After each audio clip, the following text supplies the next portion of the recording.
दोस्तों जैसा कि मैंने आप लोगों को पिछले लेसन में बताया कि कलर को अच्छे तरीके से अंडरस्टैंड करने के लिए कलर थ्योरी को समझना होगा और कलर थ्योरी डिपेंड करती है कलर व्हील पे।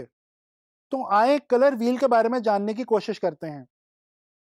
दोस्तों आइजैक न्यूटन नामी एक बंदे ने 1706 में कलर थ्योरी को मजीद डिफाइन करने की गर्ज से कलर व्हील को इजाद किया। जैसा कि आप लोग स्क्रीन पे देख सकते हैं कि कलर व्हील के अंदर टोटल 12 कलर्स होते हैं। ये वही तमाम 12 कलर्स हैं जो कि एक्चुअली स्पेक्ट्रम में मौजूद हुआ करते हैं। दोस्तों कलर व्हील के अंदर इन तमाम कलर्स को ह्यू के नाम से भी जाना जाता है। कलर व्हील को अगर डिवाइड किया जाए तो इसकी 3 कैटेगरीज बनती हैं। वो 3 कैटेगरीज हैं primary colour, secondary colour and tertiary colour. तो चले आए इन तीनों कैटेगरीज के ऊपर एक नजर डालते हैं। दोस्तों सबसे पहले बात करते हैं प्राइमरी कलर की, जो कि कलर व्हील के अंदर सबसे ज्यादा इंपॉर्टेंस रखते हैं। प्राइमरी कलर्स में रेड, येलो और ब्लू आते हैं। ये बेसिकली वो कलर्स हैं जिनके मिक्सचर से हमें बाकी तमाम कलर्स कलर व्हील के अंदर हासिल होते हैं। इसी तरह से अगर हम सेकेंडरी कलर्स की बात करें तो सेकेंडरी कलर प्राइमरी कलर्स के कोई से 2 प्राइमरी कलर्स के कॉम्बिनेशन से हम बड़ी आसानी के साथ हासिल कर सकते हैं। सेकेंडरी कलर्स में जो कलर्स आते हैं वो हैं ग्रीन, पर्पल एंड ऑरेंज। दोस्तों येलो और ब्लू कलर को अगर मिक्स किया जाए तो ग्रीन कलर बनता है।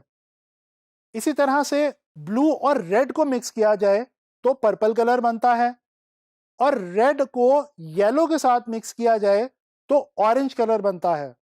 इस तरह से हमें हासिल होते हैं हमारे कलर व्हील के सेकेंडरी कलर्स। अच्छा अगर अब हम टर्शियरी कलर्स की बात करें तो ये बेसिकली प्राइमरी कलर्स और प्राइमरी कलर्स के साथ पाए जाने वाले सेकेंडरी कलर्स के कॉम्बिनेशन से हमें हासिल होते हैं।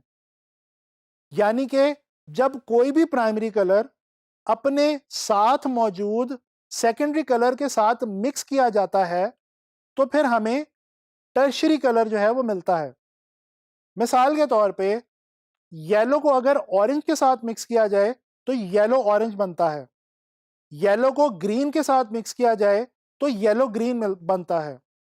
ब्लू कलर को अगर ग्रीन कलर के साथ मिक्स किया जाए तो ब्लू ग्रीन कलर मिलता है। ब्लू को पर्पल के साथ मिक्स किया जाए तो ब्लू पर्पल बनता है। इसी तरह रेड को अगर पर्पल के साथ मिक्स किया जाए तो रेड पर्पल बनता है और रेड को ऑरेंज के साथ मिक्स करने पे रेड ऑरेंज बनता है। ये हैं तमाम हमारे टर्शियरी कलर्स। अच्छा अब आप लोग ये सोच रहे होंगे कि ये तमाम कलर्स तो कलर व्हील में मौजूद हैं लेकिन ब्लैक और वाइट कहाँ हैं। तो चले मैं आपको बताता हूं ब्लैक और वाइट के बारे में। दोस्तों दर हकीकत ब्लैक, वाइट और ग्रे ये 3 ऐसे कलर्स हैं जिनको न्यूट्रल कलर्स कहा जाता है या बाज़ औक़ात इनको अर्थ टोन के नाम से भी माना जाता है। दोस्तों किसी भी कलर के अंदर जब हम वाइट को ऐड करते हैं तो उसी कलर का लाइटर वर्जन हमें हासिल होता है जिसको हम टिंट के नाम से जानते हैं। मिसाल के तौर पे अगर रेड के अंदर वाइट को मिक्स करें तो पिंक मिलता है जो कि बेसिकली रेड में वाइट मिक्स करने से हासिल हुआ है। इसी तरह से अगर किसी भी कलर के अंदर ब्लैक कलर को मिक्स किया जाए तो हमें उसका शेड यानी कि उसी कलर का डार्कर वर्जन हासिल होता है। मिसाल के तौर पे रेड के अंदर अगर ब्लैक को मिक्स किया जाए तो मरून कलर बनता है जो कि बेसिकली रेड कलर का शेड है। इसके अलावा अगर किसी भी कलर के अंदर ग्रे को मिक्स किया जाए तो उसी कलर की टोन हासिल होती है।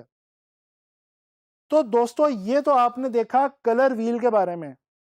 चलें अब हम बात करते हैं वार्म कलर्स और कूल कलर्स के हवाले से। अगर हम अपने इसी कलर व्हील को 2 हिस्सों में डिवाइड कर दें तो हम देखते हैं कि हमारे पास 3-3 कलर्स के 2 सेट्स मिलते हैं, प्राइमरी कलर्स में से और सेकेंडरी कलर्स में से। जैसे कि रेड, येलो और ऑरेंज एक सेट बनता है, ब्लू, ग्रीन और पर्पल एक दूसरा सेट बनता है। ये जो रेड, येलो एंड ऑरेंज है, ये वार्म कलर्स हैं, और ब्लू, ग्रीन और पर्पल जो हैं, ये कूल कलर्स के तौर पे जाने जाते हैं। दोस्तों, कुछ बात करते हैं वार्म और कूल कलर्स के ओरिजिन के हवाले से और हमारी लाइफ पे उनके इफेक्ट के हवाले से। दोस्तों, सूरज की रोशनी या आग, इन दोनों को अगर आप बगौर जायजा लें तो आपको इनके अंदर रेड, येलो और ऑरेंज दिखाई देंगे, जो कि बेसिकली वार्म कलर्स हैं। तो इस तरह से आपको पता चला कि रेड, येलो और ऑरेंज जो कि वार्म कलर्स हैं, उनका जो ओरिजिन है वो भी वार्म ही है। इसके बरक्स अगर हम नेचर में देखें तो जो कूल कलर्स हैं जैसे कि ब्लू, ग्रीन और पर्पल, वो हमें पानी में और पौधों में नजर आते हैं, जो कि अपने अंदर कूल एलिमेंट्स हैं। तो इस तरह से हमें ये अंदाजा हुआ कि वार्म कलर्स वार्म ओरिजिन से हासिल होते हैं और कूल कलर्स कूल ओरिजिन से हासिल होते हैं। बिल्कुल इसी तरह से जिस तरह से वार्म और कूल कलर्स का ओरिजिन वार्म या कूल होता है, उसी तरह से इनका एक्सप्रेशन भी वार्म या कूल ही हुआ करता है। मिसाल के तौर पे रेड कलर पैशन, एनर्जी और बाजुकात डेंजर को एक्सप्रेस करने के लिए काम आता है।